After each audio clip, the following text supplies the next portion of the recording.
ka-express mula sa isang laro na 2 points lang at 1 rebound kasama pa ang 1-game suspension. Biglang naging back-to-back game MVP si Kai Sotto para sa Koshigaya Alphas sa Japan B-League. 2 sunod-sunod na gabi, 2 beses na siyang pinakamahusay sa court laban sa Kawasaki Brave Thunders nitong April 25 and 26. Ginaban niya ang depensa nila gamit ang dominant double-doubles at dinala ang Alphas sa 2 importante na panalo. Ito ang klaseng redemption story na nagpapakita kung bakit si Kai pa rin ang future ng Philippine basketball. So isipin mo, April 19, laban sa Alvar Tokyo, si Kai ay nakapuntos lang ng 2 points and 1 rebound sa isang talo. May suspension pa siya noon dahil sa isang insidente. Parang lahat ay pababa, pero hindi sumuko si Kaizu. Pagbalik niya, diretso agad sa beast mode. April 25 versus Kawasaki, 27 points, 8 rebounds, 3 assists, game MVP at nanalo ang Alphas 90-84. Kinabukasan, April 26, 20 points, 12 rebounds, 1 assist, 2 steals, 1 block. Isa na namang game MVP at isa pang panalo. 2 double-double performances sa 2 araw. Sobrang dominant sa paint. Outsmarted pa ang dirty plays ng kalaban. Sa buong 2025-26 season, nag-average siya ngayon ng 12.9 points, 9.2 rebounds, 3 assists sa 26 games. Consistent na center na may haba, lakas at basketball IQ na sobrang nakakatakot. Earlier pa sa April, siya mismo ang tumulong na tapusin ang 6-game losing streak laban sa Osaka Evesa gamit ang near double-double. Mula roon, patuloy na tumataas ang level niya. Si Kai ang pinakamalaking sandigan ng Koshigaya Alphas sa center position. Kapag dumadaloy ang bola sa kanya, mas effective ang offense at mas matatag ang defense. Ang kanyang 7-3 frame na may soft touch sa low post at improving perimeter game, deadly combination talaga kahit physical ang liga. At fresh from social media, sobrang hype ng mga Pinoy fans. Sa mga YouTube videos, viral na viral, Kai Sotto back-to-back game-winning MVP double 2 times. 20 points, 12 rebounds. Kai Sotto outsmarted, dirty plays. At Kai Sotto double-double, 2 times game MVP led the team. At libo-libong views at comments na puno ng pride. At sa Instagram Reels naman, Kai Sotto scores 27 points for Koshigaya Alphas. Sa X at Facebook, may mga fans posting, he's so clearly the best player on his team and he's not even all the way back yet. Marami ang nag-celebrate sa kanyang comeback from 2 points to back-to-back MVP. NBA caliber na talaga si Kai. Ano ang sinasabi ng mga tao ngayon tungkol sa kanyang comeback?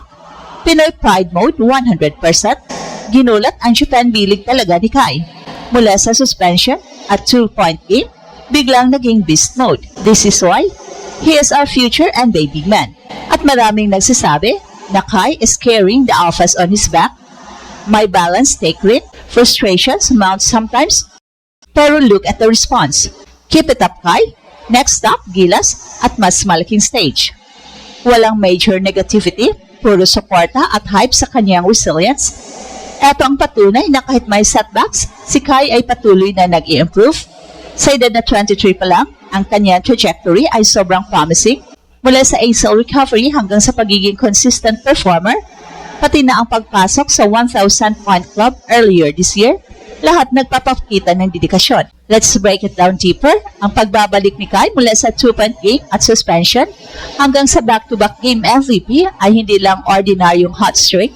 Ito ay patunay ng kanyang mental toughness at basketball maturity. Sa Japan B-League, isa sa pinaka-physical na pro league sa Asia, ang kakayahan niyang mag-adjust at mag-dominate agad pagkatapos ng mahirap na stretch ay nagpapakita na handa na siyang mag-step up sa mas mataas na antas. Una, tingnan natin ang mga numero. Mula sa season averages na 12.9 points at 9.2 rebounds, plus ang 2 kamakailang double-doubles, malinaw na si Kai ay nagiging more efficient at dominant sa parehong offense at defense. Ang kanyang rim protection, steal at ability na mag-stretch ng floor ay eksaktong hinahanap ng mga NBA teams sa modern centers. Hindi na siya yung raw 7-footer na umaasa lang sa height. May skill set na siya na may post moves, passing at improving perimeter touch. Pangalawa, ang context ng comeback ay sobrang importante.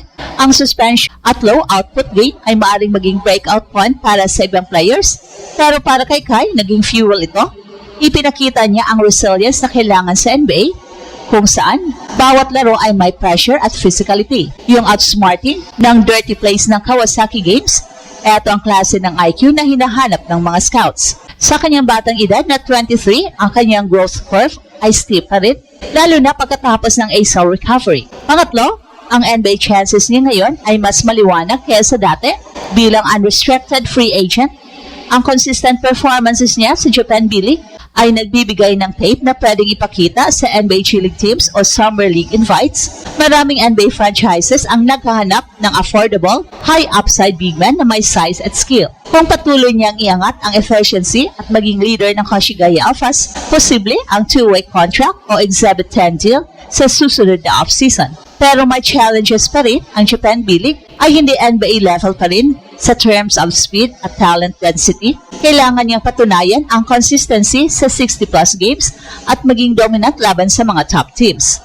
Ang kanyang camp ay matalino na nagwe-weigh ng options. Kahit ma-relegate ang Alphas, handa siyang mag-sign ng bagong team para sa 2026-27 season. Pero sa kabuuan, ang galing sa 2 points at suspension to NBA caliber narrative ay nagpapakita ng tunay na character ni Kai. Hindi siya nagpapa-apekto sa setbacks, sa halip, ginagamit niya ito para maging mas matibay. At para sa Pilipinas, ito ay inspirasyon na kahit nasa abroad, patuloy na binubuo ang sarili para sa gilas at mas malaking stage. At kung magpapatuloy ang ganitong form, baka balang araw ay marinig natin ang From the Philippines, Kai Sotto, sa NBA Arena. Fans are right to be hyped. This comeback is real and the best is still ahead for Kaizu. Mula sa nakakahiyang 2-point game at suspension, biglang naging back-to-back game MVP si Kai sa Japan B-League. Ito ay hindi lang isang ordinaryong hot streak, ito ay isang malakas na pahayag na si Kai ay handa ng maging NBA caliber player. Sa dalawang sunod-sunod na laban kontra Kawasaki Brave Thunders, ipinakita niya ang tunay na Kaizu power. 27 points at 20 points, double-doubles at dalawang game MVP trophies. Ang kanyang season averages na 12.9 points at 9.2 rebounds kasama ang rim protection at improving skill set ay nagpapatunay na patuloy siyang nag-i-evolve sa edad na 23 at ang pinakamahalaga, ang kanyang mental resilience ang nagpapahanga. Sa halip na maging broken pagkatapos ng mahirap na stretch, ginamit niya ito bilang gasolina para maging mas matibay at mas dominante. At ito ang Express Info kung saan bawat kwento ang kinulat ng mundo. Don't forget to like and subscribe.